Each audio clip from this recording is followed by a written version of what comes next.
கிறிஸ்துவுக்குள் பிரியமான சகோதர சகோதரிகளே, உங்கள் அனைவரையும் தினமொரு முத்துக்கள் நிகழ்ச்சியில் சந்திப்பதில் மிகுந்த மகிழ்ச்சி அடைகிறேன். துன்பத்தில் தளரா மனத்துடன் இருங்கள். ரோமையர் 12ஆம் அதிகாரம் 12ஆம் வசனம். எதிர்நோக்கி இருப்பதில் மகிழ்ச்சி கொள்ளுங்கள், துன்பத்தில் தளரா மனத்துடன் இருங்கள், இறை வேண்டலில் நிலைத்திருங்கள். பிரியமானவர்களே, காத்திருப்பது சற்று கடினமாக தெரிந்தாலும் பொறுமையுடன் செயல்பட்டால் நிச்சயம் அதற்கு பலனுண்டு.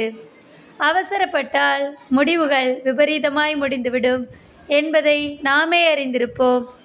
பொறுமையுடன் காத்திருப்பதற்கு விசுவாசம் மிகவும் முக்கியம். வேதத்தில் ஜெப ஆலய தலைவனாகிய எபிரு மரண அவஸ்தையில் இருந்த தனது மகளுக்கு சுகம் வேண்டி இயேசுவின் பாதத்திற்கு ஓடி வந்தான். ஒருவர் மரண அவஸ்தையில் இருக்கும்போது எவ்வளவு விரைவாக சிகிச்சை அளிக்க வேண்டுமோ அவ்வளவு விரைவாக வந்து இயேசு சுகமளிக்க மாட்டாரா என்ற ஒரு நிலை அவனுக்கு.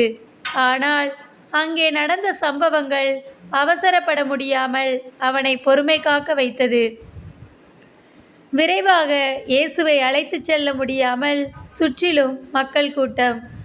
அதைத் தொடர்ந்து 12 ஆண்டுகளாய் பெரும்பாடுடைய பெண் இயேசுவின் ஆடையை தொட்டு அற்புத சுகம் பெற்றாள். பொறுமையோடு இவைகளை பார்த்து கொண்டிருந்தாலும் தன் மகளின் நிமித்தம் எபிரு நிச்சயம் குழம்பியிருப்பான்.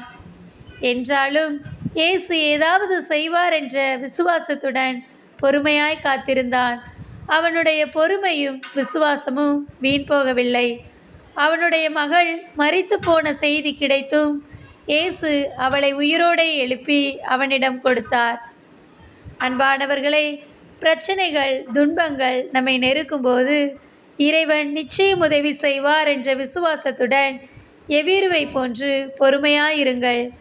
விசுவாசத்துடன் இயேசுவை பின்பற்றி சென்று மகளை உயிரோடை திரும்பவும் பெற்றுக்கொண்டது போல் நாமும் நம் துன்பங்களை தகர்த்தெறிவோம், நம் விசுவாசத்தை காத்துக்கொள்வோம். அன்பு இறைவா, நாங்கள் எந்த சூழ்நிலையிலும் உமக்காக மட்டுமே பொறுமையுடன் காத்திருக்க எங்களுக்கு உதவி செய்யும் இறைவா. ஆமேன்.